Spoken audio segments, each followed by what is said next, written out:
comentario financiero el día de hoy. Gracias, Miguel Ángel. ¿Qué tal? Buenos días a los integrantes. No te rías, buenos días a no todos, te menos a uno. Menos a uno, sí, buenos días a todos, menos a uno. Menos a uno. ¿Qué tal, Miguel? ¿Cómo están? Hablar de la economía o el día de hoy es hablar del Banco de México, que aumentaron las tasas. ¿Ya viste la recomendación de Fitch? Sí, que renovó ahí la perspectiva crediticia con un sesgo favorable. Ahora puros puntos buenos para México, según la calificadora Fitch. Es que mira, Miguel, yo creo que en la economía siempre va a haber puntos a favor. Por ejemplo, lo de Fitch, también está el tema de que la inflación ya va moderándose, pero en la misma semana, Miguel, también hay temas, depende de qué periódico veas, depende de qué canal veas, ¿verdad? A la misma vez hay un indicador que se llama el indicador global de actividad económica, que dice ese indicador de cómo va la actividad económica en México va hacia la baja. Entonces, depende de cómo veas tú los datos. Lamentablemente depende de qué canal, qué periódico leas, que etcétera, etcétera. Siempre va a haber datos para alimentar ambos lados de una porque obviamente ya hay registro histórico de todo esto. Sí.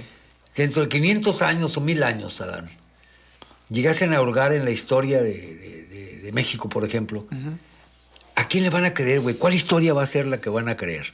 Como dices tú, depende de qué leas. Claro. Y entonces empiezan los conflictos históricos. ¿Quién decía la verdad o quién decía una mentira, no? Así es. Pero por lo pronto, pues ahí están las cosas. Así es, Miguel. Bueno, pues entonces en esta semana me gustaría platicarles un poco más sobre uno de los temas más relevantes de la economía en México, que fue que el Banco de México aumentó su tasa de interés y llega a un 10% la tasa de interés del Banco de México. Y esto cómo crea también una percepción importante para el consumidor y para la economía en general. ¿Cómo están las tasas de interés en Norteamérica? En Estados Unidos está en un rango ya superando el 3%. Ahí en Estados Unidos manejan un rango, pero sí es una tasa elevada para lo que es la economía estadounidense. ¿Qué tanto sería la tasa de interés ahorita vigente en Estados Unidos? Claro que cabe destacar, Miguel, que no es lo mismo la tasa de interés hipotecaria, por ejemplo, o de un vehículo. Exactamente, porque claro que las instituciones financieras le agregan una prima de riesgo, por lo cual coloca la tasa de interés no unánime en el sentido de lo que coloca el Banco Central. También tienen que tener ahí una ganancia. Entonces, es lo que también hay que tener eso en cuenta. Ahorita busco aquí la tasa de interés de lo que viene siendo la Reserva Federal. Es variable dependiendo de muchas cosas, ¿no? Sí. Entonces, en Estados Unidos también, fíjate, y es bueno que tocas este tema, porque en Estados Unidos también aumentaron la tasa de interés 75 puntos base, y eso lo comentamos. Y el presidente de la Reserva Federal comentó que las tasas seguirían aumentando, sin embargo ya no a un nivel tan acelerado. ¿Por qué? Porque hay un balance de aumentar la tasa de interés que hoy se coloca a un rango de 3 a 3.25% en Estados Unidos, que es la tasa en Estados Unidos cerca del 4%, de 3.75 a 4% la tasa ahí en Estados Unidos, pero de la Reserva Federal. Pero cabe aclarar que, por supuesto, esa no es la tasa que uno ve en los préstamos hipotecarios, en las tarjetas de crédito.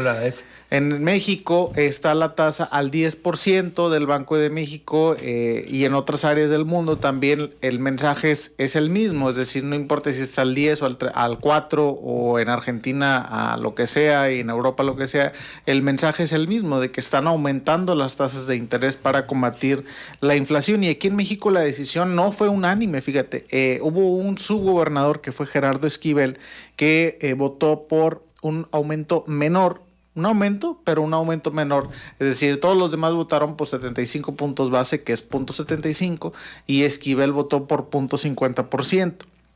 Generalmente, Miguel, aumentar la tasa de interés, como tú sabes, para aumentar la tasa de interés lo hacen para enfriar la economía, sí, para poder encarecer el crédito, el acceso al crédito, moderar la demanda y así, consecuentemente, enfriar la economía. ¿Por qué? Porque la inflación ahorita está en un nivel alto para las estimaciones y para la tolerancia de los bancos centrales. Está alto en México, está alto en Estados Unidos y prácticamente en todo el mundo.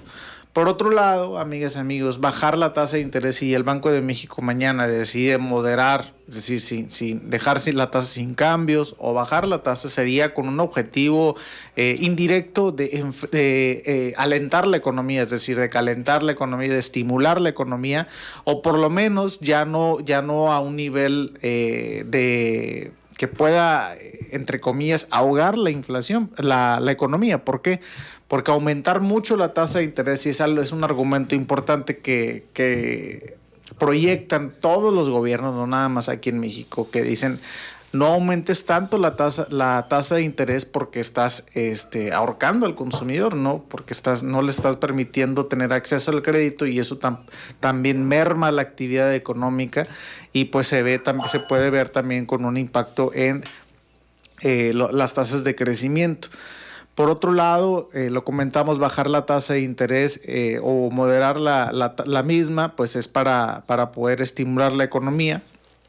La tasa del Banco de México hoy está al 10%, y eso también implica un mensaje contundente del Banco Central en su embestida contra la inflación, que empezó hace un par de años, donde ya decidieron con firmeza seguir enfrentando la inflación con aumentos del 25 puntos base, de 50, hoy está al 75, y yo no creo que lleguen a aumentar 100 puntos base, que es 1%, pero sí mantener esta tendencia de aumentos. Y todo esto, amigas y amigos, ¿en qué se resume? Estamos en momentos delicados para la economía mundial, como todos ustedes saben. Pues está el tema de la pandemia, está el tema también de la guerra entre Rusia y Ucrania. Entonces no es sorprendente que el Banco Central de México y de Estados Unidos, de Europa, aumenten estas tasas de interés, quizá a menor ritmo que los actuales, que son de 75, pero seguirán en esta misma tendencia. La inflación es un resultado, amigas y amigos, de un imbalance entre la oferta y la demanda. Hoy hay mucha demanda por consumir, pero no hay suficiente producción para ofrecer. Esa descomposición surge por varios elementos, y no se le puede atribuir la inflación a una sola persona o a un solo factor. Por eso, el aumento en las tasas de interés de los bancos centrales no es la única herramienta que va a resolver la inflación. También se debe aumentar la producción para estimular la oferta y aliviar las presiones en los precios de los bienes y servicios más sensibles para la economía. Es decir, la inflación no se va a resolver con aumentos consecutivos a la tasa de interés. También se tiene que tomar en cuenta la actividad orgánica de la economía, la producción, la estimulación de las cadenas de suministro para hacer el traslado de bienes a través de nuestro país, asimismo con sus contrapartes en Norteamérica, francamente en todo el mundo, porque México tiene relaciones comerciales con prácticamente todo el mundo.